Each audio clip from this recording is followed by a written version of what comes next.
چلیے میں نوجوانوں سے کہتا ہوں، بزرگوں سے بھی کہتا ہوں، چلیے ایک پریکٹیکل کیجیے آپ صرف 1 مہینہ، only 1 month نماز کو قائم رکھیے. کچھ بھی ہو جائے، ٹرین چھوٹتی ہے چھوٹ جائے، گاڑی چھوٹتی ہے چھوٹ جائے، کچھ بھی ہو جائے، لیکن نماز مت چھوڑیے. میں پریکٹیکل بات کر رہا ہوں.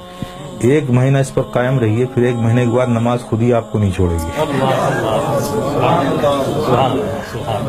آپ کر کے تو دیکھو یار، کر کے تو دیکھو میرے پیارے، پھر دیکھو کیا لطف آتا ہے.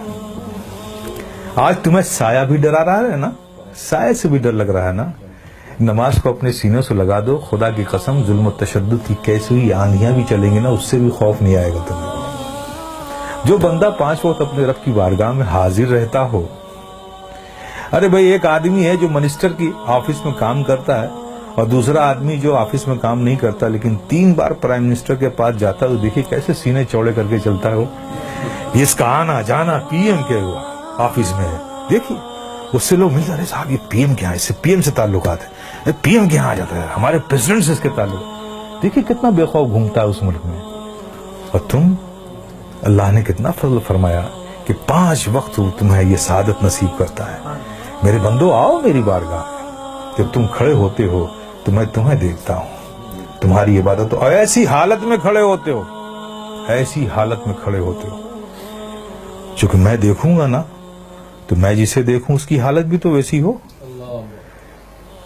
پیارے آقا صلی اللہ علیہ وسلم ارشاد فرماتے ہیں کہ رب نے فرمایا، جب ایک بندہ نماز کے لیے مسجد میں جاتا ہے اور نماز کے لیے وہ کھڑا ہوتا ہے، تو کھڑے ہونے سے پہلے رب فرماتا ہے فرشتوں سے، اے فرشتوں، اس کے اندر جتنے گناہ ہیں نا وہ اس سے جدا کر لو، نکال لو، اور ان سارے گناہوں کو الگ کر دو اس سے. فرشتے اس کے سارے گناہ نکال لیتے ہیں. اب بتائیے، سارے گناہ نکل گئے اور آپ نماز میں کھڑے ہو گئے، اللہ اکبر، اور رب کی توجہ آپ پر، رب آپ کو دیکھ رہا ہے، آپ اس کی عبادت میں کھڑے، گناہوں سے خالی ہو گئے. آپ سوچئے اب نماز ادا کر رہے ہیں صدق دل سے، میاں انہماک کے ساتھ، رب کے ذکر میں، اس کی یادوں میں مستغرق ہو کے آپ جو بھی دعا مانگو، گناہ الگ کر لیے گئے، عبادت میں ہو، رب کی بارگاہ میں ہو، دعا قبول نہ ہو. لیکن دیکھیے ہماری مادیت کا اثر دیکھیے کہ وہاں بھی ہمارا ذہن بھٹکتا رہتا ہے. آپ سمجھ رہے ہو نا. پھر اس کے بعد کیا ہوتا ہے، جب وہ بندہ نماز سے فارغ ہوتا ہے، کتنی بڑی نعمت ہے آپ سوچو. نماز سے فارغ ہوتا ہے، فرشتے پوچھتے ہیں، مولا وہ جو نماز سے پڑھنے سے پہلے اس کے گناہ الگ کیے تھے، وہ جو سب رکھے ہوئے ہیں الگ، اس سے یہ نماز سے فارغ ہو گیا، اب اس کا کیا کروں، اب اس کا کیا کروں.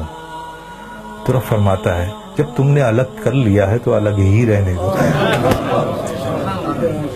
آئے ہے، کتنی بڑی نعمت سے ہم محروم ہو رہے ہیں، خدا کی قسم ہے. اس لیے میرے عزیز، میرے پیارے، یہ بہت بڑی نعمت ہے، بہت بڑی نعمت.